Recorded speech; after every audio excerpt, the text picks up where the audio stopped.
Senhoras e senhores, muito obrigado pela atenção. TV Pensar Direito, SP, S de São Paulo, SP, a sigla de São Paulo, TV Pensar Direito, SP.net.br.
Behaviorismo e comportamento.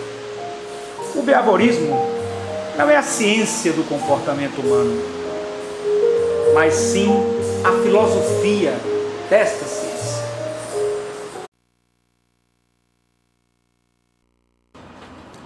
Eu sou José Augusto Maciel Torres, doutor em filosofia, professor universitário. Tive a oportunidade de ser professor do doutor Martinez, que é advogado, bacharel em direito, doutor em educação e tem uma enormidade de títulos de pós-graduação lá do centro. Ele me pediu que eu explanasse aqui sobre exatamente o momento denominado de científico dentro da psicologia, que surge a partir de 1879, numa visão europeia, mais exato na Alemanha. Exatamente antes desse momento, o laboratório Leibniz, ou Leipzig, como alguns chamam, não existia uma visão da psicologia, haja vista que tinha um movimento pré-científico, onde se baselava todas as concepções filosóficas. E essas concepções filosóficas, ela eram racionalistas, empiristas, idealistas de uma maneira geral, onde nós passamos por conceito de alguns pensadores. Vamos tomar a idade moderna, Renato Cartésio, René Descartes, Thomas Hobbes, com a concepção de que o homem nasce mal e precisa do Estado para contê-lo, a visão de Jean-Jacques Rousseau, que o homem nasce bom e a sociedade faz ruim, e a visão dos empiristas, que teve o maior pensador, Locke, o homem é a tábua rasa, a sociedade e o mundo. O movimento de cientificidade que surge na Europa leva exatamente o homem a criar um processo de visão da ciência enquanto conhecimento, baseado no objeto de estudo, em que teria premissas que fariam ter validade científica. Elas a visão da criação, da observação, hipótese, que é a resposta provisória, experimentação e generalização, tendo que existiria uma concepção de matematização, na qual daria igualdade e generalização para qualquer ato científico. Isso adentra nesse contexto a psicologia.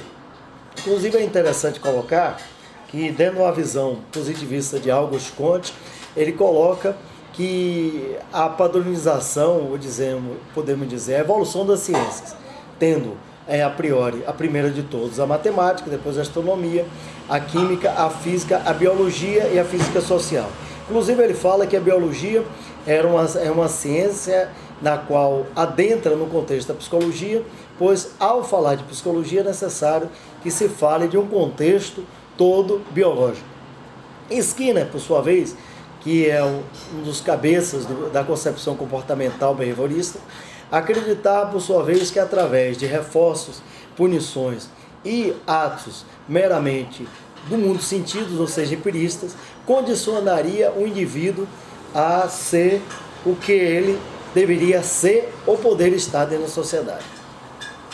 Digamos que Skinner não tinha nada a ver com a visão fenomenológica existencial, que era contrária a ele. Nós encontramos essa concepção na Gestalt, na própria visão de Carl Rogers. Skinner tinha uma visão bastante materialista do ser humano e acreditava que tudo no homem era feito a partir do momento em que ele nascesse. Ou seja, imitava Locke, dizendo que o homem estava rasa, a sociedade e o mundo. O behaviorismo, o comportamentalismo, no final do século XIX e fortalecido no início do século XX, principalmente no século XX, foi uma das correntes que fez o segundo movimento da psicologia. Pois o primeiro momento da psicologia foi ele, foi exatamente o behaviorismo. O segundo momento foi a psicanálise, o terceiro momento foi o humanismo. O behaviorismo, que se caracterizou exatamente na formação do homem a partir pós-vida, ou seja, o homem nasceu, como Locke dizia, uma tábula rasa e seria moldado de acordo com as condições da sociedade.